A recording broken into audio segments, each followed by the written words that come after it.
তোমাদেরকে একটা নতুন রেসিপি দেখাচ্ছি। এই দেখো শাপলার ফুল। শাপলা একটা সাদা আছে, একটা লাল, দেখতে পাচ্ছ? এই দেখো এই শাপলা ফুলটা তোমাদেরকে দেখাবো বড়া করা, শাপলা ফুলের বড়া। আর এই শাপলা দিয়ে ঝোলও খাওয়া যায়, ভাজাও খাওয়া যায়। চলো তোমাদেরকে শাপলা ফুলের বড়াটা রেসিপিটা দেখাবো। এই যে শাপলা ফুল দেখতে পাচ্ছ, পেছনটা একটু কেটে নেবে, ভেতরে একটা ফল থাকে, এই যে ফলটা, এই ফলটা কেটে নিয়েছি। চলো এবার কি কি দেবো: বেসন, চালের গুঁড়ো, হলুদ, নুন, স্বাদ মতো লঙ্কা সব দিলাম, এখানে ঢেলে দিলাম। ঢেলে দেওয়ার পরে সামান্য একটু জল দিলাম।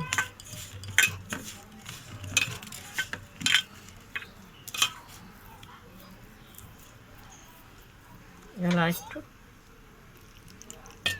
মিশিয়ে দিলাম। দেখতে পাচ্ছ শাপলা ফুলে বড়া। যারা জানো তাদেরকে বলতেই হবে না, আর যারা জানেন না তারা এইভাবে খাবে। এই যে এই ফুলে বেসনগুলো আমার মাখিয়ে নেব।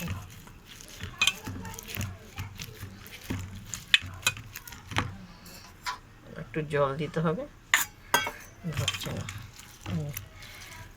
দেখতে পাচ্ছেন?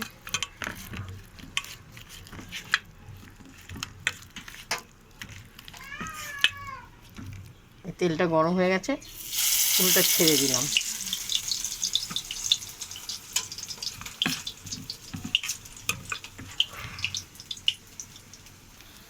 শাপলা ফুলের বড়াটা দেখতে পাচ্ছ,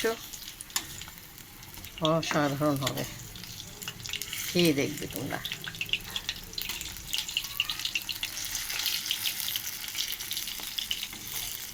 শাপলা ফুলের বড়া।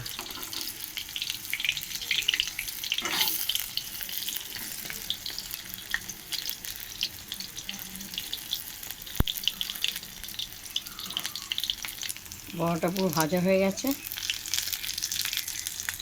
লাল লাল হয়েছে।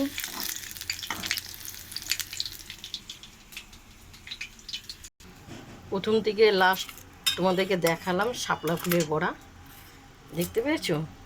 অসাধারণ অসাধারণ। বন্ধুরা, গরম ভাতে ডাল দিয়ে আর বড়া দিয়ে খাবে, ব্যাপক ব্যাপক। আমার তো জিভের জল চলে এসো দুপুরবেলা তোমরা যুগমায়াদির বাড়িতে খেতে। হ্যাঁ, কেমন? ভুলো না তোমরা দেখে আমাকে লাইক দিও, কমেন্ট করো, শেয়ার করো। হ্যাঁ, শাপলা ফুলের বড়া কেমন হয়েছে আমাকে জানাবে।